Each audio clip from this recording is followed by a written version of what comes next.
News Shabad ఘటనలో నిందితుడు రాజ్ కుమార్ కోసం గాలింపు కొనసాగుతోంది. 9 బృందాలుగా ఏర్పడి పోలీసులు గాలిస్తున్నారు. నందిగామ మండలం చేగూర్ రైల్వే స్టేషన్ దగ్గర నిందితుడు రాజ్ కుమార్ కారును పోలీసులు గుర్తించారు. తనపై పోక్సో కేసు పెట్టడంతో కక్ష రాజ్ కుమార్ పెంచుకున్నారు. ఇక అటు పెళ్లైనప్పటి నుంచి భార్యతో గొడవలు ఉన్నట్లు తెలుస్తోంది. 6 హత్యలకు వారం రోజుల నుంచే రాజ్ కుమార్ ప్లాన్ చేసినట్లు పోలీసులు నిర్ధారించారు. వ్యసనాలకు బానిసైన నిందితుడు రాజ్ కుమార్ ఆన్లైన్ బెట్టింగ్లో 2.25 కోట్ల వరకు నష్టపోయినట్లు తెలుస్తోంది.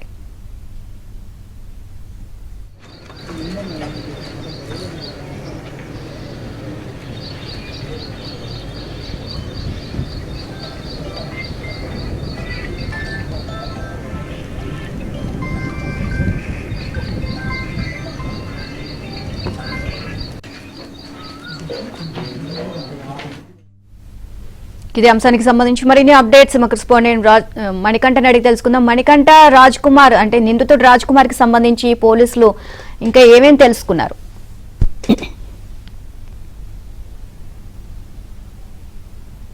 నీలిమ, 2 తెలుగు రాష్ట్రాల్లోనే అత్యంత దారుణంగా వెలుగులోకి వచ్చిన షాబాద్ మండలంలో చోటు చేసుకున్న 6 హత్యల ఘటనకు సంబంధించి పోలీసులు ప్రస్తుతం దర్యాప్తును వేగవంతం చేశారు.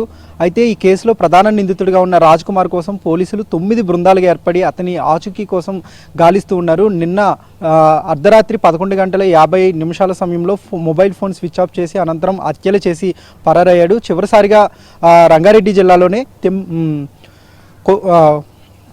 తిమ్మాపూర్ సమీపంలో రైల్వే ట్రాక్ వద్ద అతని కారుని అయితే పోలీసులు స్వాధీనం చేసుకున్నారు. అయితే అనంతరం రాజ్ కుమార్ తన తల్లి స్వగ్రామానికి కొత్తూరుకి వెళ్ళి ఉండొచ్చని పోలీసులు అయితే భావించారు. అక్కడికి వెళ్ళి గాలించగా కూడా రాజ్ కుమార్ ఆచూకీ అయితే లభ్యం కాలేదు. అతని కారుని పోలీసులు ప్రస్తుతం స్వాధీనం చేసుకున్నారు. అయితే ఎటువైపుగా ట్రావెల్ చేశాడనేది ఇప్పుడు ప్రస్తుతానికి పోలీసులకు అయితే అందించడం లేదు. అతను బతికే ఉన్నాడా లేదంటే ఆత్మహత్య చేసుకున్నాడా అనే దానిపై కూడా స్పష్టత లేదు. ఎందుకంటే 6 హత్యలు చేసిన అనంతరం తన తల్లిదండ్రులకు రాజ్ కుమార్ కాల్ చేసి తాను 6 హత్యలు చేశాను, అందరినీ కూడా చంపేశాను, తాను కూడా మరికొద్దిసేపట్లో చనిపోతున్నానంటూ కూడా ఫోన్ కాల్లో చెప్పాడు. అనంతరం అతను అజ్ఞానతంలోకి వెళ్ళిపోయాడు. సో ఇప్పుడు రాజ్ కుమార్ బ్రతికి ఉన్నాడా లేదంటే చనిపోయాడు అనేది ఒక మిస్టరీగా మారింది. మరోవైపు ఫ్యూచర్ సిటీ పోలీసులు 9 బృందాలుగా ఏర్పడి ఎక్కడికక్కడ రాజ్ కుమార్ కోసం గాలిస్తూ ఉన్నారు. అయినప్పటికీ కూడా అతని ఆచూకీ ఇప్పటి వరకు కూడా లభ్యం కాలేదు.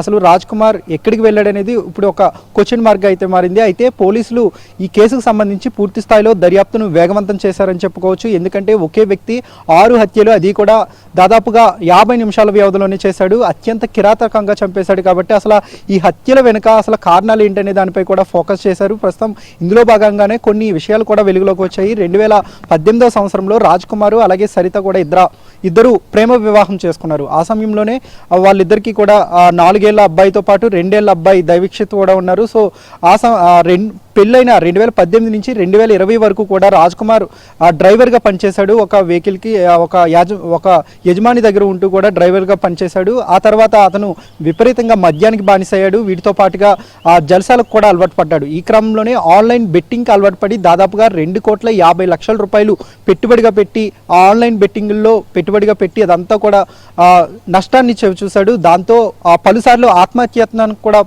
ప్రయత్నించాడు. అయితే ఎట్టకేలకు సరిత కుటుంబ సభ్యులు కావచ్చు లేదంటే రాజ్ కుమార్ కుటుంబ సభ్యులు రెండు కుటుంబాలు కూడా జోక్యం చేసుకుని రాజ్ కుమార్ ఎంతైతే అప్పు చేశాడో నష్టపోయాడో 2,50,00,000 అప్పు తీర్చేందుకు సుమారుగా 3 ఎకరాల పొలం అమ్మేసి ఆ అప్పంతా కూడా తీర్చారు. అయితే ఈ క్రమంలోనే అటు సరితతో వివాహమైన అనంతరం ఇంటి పక్కన ఉన్న మైనర్ బాలికతో కూడా అతను ఆ మైనర్ బాలికను వేధింపులకు గురిచేశాడు. ఈ క్రమంలోనే ఫోక్సో కేసు నమోదైంది. తరచుగా 2018 నుంచి కూడా రాజ్ కుమార్కు సరితకు వివాహం అయిన తర్వాత నుంచి కూడా గొడవలు జరుగుతూ ఉన్నాయి. అలాగే ఈ మధ్య కాలంలో నమోదైన ఫోక్సో కేసు, ఈ 2 కేసుల నేపథ్యంలో అతను విపరీతంగా మానసిక ఒత్తిడికి గురయ్యాడు. అలాగే ఒక విచిత్ర ప్రవర్తనకు కూడా గురయ్యాడు. తనపై పోక్సో కేసు పెట్టడంతో తాను జైలుకు వెళ్ళిపోతాను, అలాగే తన జీవితాన్ని నాశనం చేస్తారంటూ కూడా ఆ మైనర్ బాలిక మీద విపరీతమైన కక్ష పెట్టుకున్నాడు. అలాగే వీటితో పాటుగా అటు సరితతో కుటుంబ సభ్యులు గొడవలు ఉన్నాయి. ఈ 2 గొడవల వల్ల తీవ్రమైన మానసిక ఒత్తిడికి లోనయ్యాడు. ఈ క్రమంలోనే ఈ హత్యలు చేసినట్లు పోలీసులు అయితే గుర్తించారు. మరోవైపు హత్య చేసిన ప్రదేశంలో 7 రాళ్లను గుర్తించారు. ఆ 7 రాళ్లు అసలు ఎందుకు ఉన్నాయనే దానిపై కూడా ప్రస్తుతం పోలీసులు దర్యాప్తు చేపట్టారు. ఆ మూఢనమ్మకంతోనే ఆ 7 రాళ్లను ఒకదానికొకటి పేర్చి అక్కడి నుంచి వెళ్ళిపోయాడా లేదంటే ఇంకేమైనా పోలీసులకు సూచనగా లేదంటే తన హత్యలకు సంబంధించి సూచనగా ఏదైనా చెప్పదలుచుకుని ఆ ఏడు రాళ్లను ఒకదాని మీద ఒకటి పెట్టాడనే దానిపై ప్రస్తుతం పోలీసులు ఫోకస్ చేశారు. అన్ని కోణాల్లోనూ అన్ని విధాలుగా కూడా రాజ్ కుమార్ కోసం పోలీసులు అయితే గాలిస్తున్నారు. ప్రస్తుతం అతని మీద 2 లక్షల ఎవరైతే రాజ్ కుమార్ ఆచూకీ చెప్తారో వాళ్ళకి 2 లక్షల బహుమతి ఇస్తామంటూ కూడా ఫ్యూచర్ సిటీ పోలీసులు అయితే తెలిపారు. ప్రస్తుతం రాజ్ కుమార్ కోసం గాలిస్తున్నారు పోలీసులు. Neelima. Right, thank you Manikanta.